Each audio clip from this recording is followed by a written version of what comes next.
شدید قسم کا تصادم ہو رہا ہے، اور اب ان کا یہ دعویٰ ہے جو وہاں پہ موجود ہیں اس قافلے کے اندر بارخان بلوچستان سے وہ جو سالار کاکڑ اور یہ اکٹھے جو ہے وہ اپنے قافلوں کو لے کر آئے ہیں کہ وہاں پہ اسٹیٹ فائرنگ ان کا دعویٰ ہے کہ رینجر یا پولیس کی طرف سے کی جا رہی ہے۔ یہ بڑا افسوسناک پہلو ہے، اور اس کی ایک وجہ یہ بھی ہے کہ اس وقت جو نون لیگی حکومت ہے وہ مکمل گھبرائی ہوئی ہے۔ میاں نواز شریف مبینہ طور پر جو خبر بریک ہوئی ہے کہ وہ جس طرح ان کو جو ہے ہیلی کاپٹر کے ذریعے وہ شاید مری جو ہے وہ شفٹ ہو چکے ہیں، اب وہاں پہ وہ پہاڑوں پہ ذرا ان کے لیے اچھا موسم ہوتا ہے، لیکن اس ماحول کے اندر اگر جو ہے وہ گولی چلائی جاتی ہے اور ایک ماحول بھی بنایا گیا، ایک جو پولیس کا مبشر نوجوان اللہ تعالیٰ اس کی مغفرت فرمائے، اس کی ڈیتھ ہوئی، ابھی اس کی نماز جنازہ ادا ہوئی، اور اس کے بعد پولیس ایک ایسا جو ہے وہ بنانے کی کوشش کر رہی ہے بیانیہ کہ جس طرح وہ یہ ان دوسری طرف سے گولی چلی ہے اور ہم تو جوابی کارروائی کر رہے ہیں، تو یہ اگر گولیاں چلتی ہیں یہ بڑا افسوسناک ہے۔ لیکن اس کے اندر جو قصور ہے یہ بنیادی طور پہ اس موجودہ حکومت کا ہے۔ اسٹیبلشمنٹ پر تو تنقید ہوتی ہے، لیکن اس وقت یہ جو بیان ہے یہ جلتی پر تیل ڈالا گیا ہے۔ خواجہ آصف جو وزیر دفاع ہے، جس کو وزیر جگت بازی، ایک علیحدہ وزارت کا جگت بازی کا بنا کے وزیر بنانا چاہیے تھا، اب یہاں پہ یہ خود فارم 47 پہ جو ہے وہ جیت کے آئے ہوئے ہیں۔ اب وہ کہتے ہیں مذاکرات کا کوئی نتیجہ نہیں نکلا، حکومت کے پاس اب طاقت کے استعمال کے علاوہ کوئی چارہ نہیں ہے، یہ ملک کا وزیر دفاع کہہ رہا ہے۔ وہ بھئی آگے یہ پاکستان کے شہری ہیں، عوام ہیں، آپ سے رائے کا اختلاف رکھتے ہیں، ان کے 3 مطالبات ہیں، ان تینوں مطالبات پر اگر کوئی آپ کے پاس دلیل اور ڈھنگ کی بات ہے تو وہ آپ کریں۔ آپ کے پاس چونکہ دلیل ہی کوئی نہیں ہے، فارم 47 پہ آپ آئے ہوئے ہیں، آپ یہ کہہ ہی نہیں سکتے کہ ہم فارم 45 پہ آئے ہیں، پھر ناجائز مقدمات آپ بنائے جا رہے ہیں، اس پہ بھی آپ نہیں کہہ سکتے، اور پھر آپ جو ہے 26ویں آئینی ترمیم کے ذریعے آپ نے انصاف جو ہے وہ ختم کر دیا ہے، تو یہ بھی آپ نہیں کہہ سکتے۔ تو آپ کانے ہیں، آپ کے پاس دلیل جب نہیں ہے تو پھر آپ جو ہے وہ اس وقت یعنی کتنا غیر سنجیدہ شخص ہے۔ اب اس کو صرف یہ ہے زیادہ سے زیادہ آپ کی حکومت چلی جائے گی، یعنی اب ان کو حکومت کو بچانے کے لیے، ناجائز حکومت کو، یہ اس سطح پہ اتر آئے ہیں۔ اب یہ نون لیگ والے کیوں کر رہے ہیں؟ میں مسلسل ایک بات کہہ رہا ہوں، اور یہ ہمارے جو اعلیٰ ادارے ہیں ذمہ دار، ان کو بھی سمجھنا چاہیے۔ اب یہ پولیس ہے، رینجر ہے، ایف سی ہے، یہ پاکستانی ہمارے بھائی ہیں، یہ نوجوان، یہ کسی کے بیٹے ہیں، یہ سامنے ممکن ہے ان میں سے کئیوں کے بھائی، کزن وہ مظاہرین کے اندر کھڑے ہوں۔ اب یہ آنسو گیس یا گولیاں یا اس طریقے سے کوئی اگر معاملات خراب ہوتے ہیں تو نون لیگ پیپلز پارٹی کا کچھ نہیں بگڑنا بھائی، یہ تو فائدہ اٹھائیں گے، ان کی تو جائیدادیں باہر ہیں، یہ تو کسی بھی وقت پاکستان پر خدا نہ خواستہ جب بھی ایسا وقت آئے گا یہ اڑان بھریں گے اور اپنے اصل دیش کو چلے جائیں گے، اور بالآخر اداروں اور عوام کے درمیان جو تفریق ہے یہ نقصان دہ، اور اس وقت ہوش مندی کا یہ حالات تقاضا کر رہے ہیں۔ پرامن مظاہرین کو پرامن رہنا چاہیے، مظاہرین کو،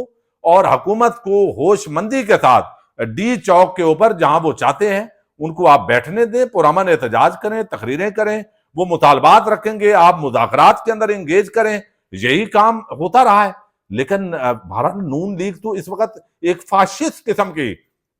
جماعت بن گئی ہے، اور اسٹیبلشمنٹ اور تحریک انصاف کے جو آپس کے اندر ایک ٹکراؤ ہے اس سے وہ فائدہ اٹھانا چاہتی ہے۔ اچھا، دوسری طرف جو ہے وہ بیرسٹر جو گور ہیں انہوں نے بتایا تھا عمران خان سے ملاقات کرنے سے پہلے کہ ہمارے حکومت کے ساتھ مذاکرات شروع نہیں ہوئے،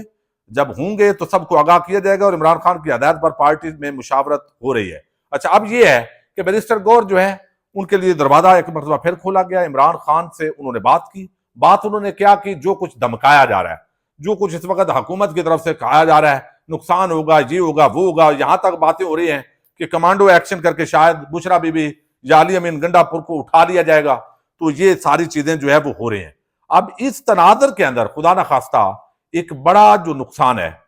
وہ نظر آ رہا ہے۔ بس آپ دعا کریں اللہ تعالیٰ اس ملک کی خیر کرے۔ اس نیج میں اگر معاملات گئے تو معاملات بہت جو ہے وہ خراب ہوں گے۔ تو عمران خان اپنے موقف پہ ڈٹے ہوئے ہیں، وہ وہی 3 مطالبات انہوں نے رکھے ہیں، اور پھر انہوں نے کہا ہے کہ بھائی جب بات طے ہے کہ ڈی چوک جانا ہے تو ادھر ادھر کی بات ہی کوئی نہیں ہے، آپ آگے ہیں، ٹھیک ہے، آپ نے حالات سے آگاہ کیا ہے، لیکن جو ہے وہی پہنچنا ہے، جو بات ہوگی پراپر بات ہوگی۔ لیکن حکومت اب نہ تو مذاکرات کے اندر انگیج کر رہی ہے، اتنا طاقت کا نشہ بھائی، اتنا آپ کو نشہ چڑھا ہوا ہے، اتنی گردنوں میں سریا ہے کہ آپ جو ہے وہ کوئی دلیل کی ڈھنگ کی بات ہی آپ کے پاس کوئی نہیں ہے۔ الیکٹرانک میڈیا جو ہے وہ کیا ہوا ہے، ایک غیر ذمہ دار قسم کا وزیر دفاع وہ اس طریقے سے بیہیو کر رہا ہے، یہ تو ان ایکسپیکٹڈ ہے، ایک غیر ذمہ داری کی حد ہے۔ بشرا بی بی اور جو ہے انہوں نے جو ہے وہ کپتان نے جو ہے وہ جس طریقے سے یہ سارا معاملہ کیا ہے، لیکن 4 مہینے سے 4 گھنٹے سے اس وقت بھی اسلام آباد کے داخلی مقام جو ہے وہ یہاں پہ شدید قسم کی فائرنگ کی آوازیں آ رہی ہیں، شیلنگ شروع ہے، حالات خرابی کی طرف مزید بڑھ رہے ہیں، لیکن عوام کی جتنی بڑی تعداد ہے، اب اس کے اندر جو ہے وہ جان بوجھ کے پرامن لوگوں پر اگر گولیاں چلائی جائیں یا شیلنگ کی جائے، یہ بڑی زیادتی ہے، اور اداروں کے خلاف عوام کے اندر جو نفرت پیدا ہوگی، مریم نواز شریف یا آل شریف اور آل زرداری کا کوئی نقصان نہیں ہونا، نقصان اس عوام کا ہونا ہے، ان اداروں کا ہونا ہے، اور ہوش کے ناخن دونوں طرف لینے چاہیے، اور مطالبات بڑے جینون ہیں، دلیل کے ساتھ حکومت کو انگیج کرنا چاہیے، ورنہ یہ جو قافلہ ہے جب یہاں پہ جو ہے خدا نخواستہ خون بہتا ہے، تو اس کے بعد جو انتقام کے جذبے کے ساتھ جب یہ ڈی چوک کی طرف بہت سارے لوگ، چونکہ مختلف محاذوں پر پنڈی اسلام آباد کے مختلف محاذوں پر اس وقت پولیس اور مظاہرین اس وقت آمنے سامنے ہے، چونکہ جب اس طرح کا ماحول ہوتا ہے تو بڑی ذمہ داری کے ساتھ گفتگو کرنی پڑتی ہے، خاص طور پر جب آپ پاکستان کے اندر ہوں تو ویسے بھی ذمہ داری کا مظاہرہ کرنا ضروری ہوتا ہے، لیکن پاکستان میں رہتے ہوئے کچھ سچ بیان بھی نہیں کیا جا سکتا، مجبوری ہوتی ہے، تو لہذا اس وقت جو ہے وہ ایک تصادم ہے۔ دعا کریں اللہ تعالیٰ اس پاکستان کی خیر فرمائے، لیکن نون لیگ نے اپنا جو اصل چہرہ ہے وہ عوام کے سامنے مزید رکھ دیا ہے۔ پاکستان زندہ باد۔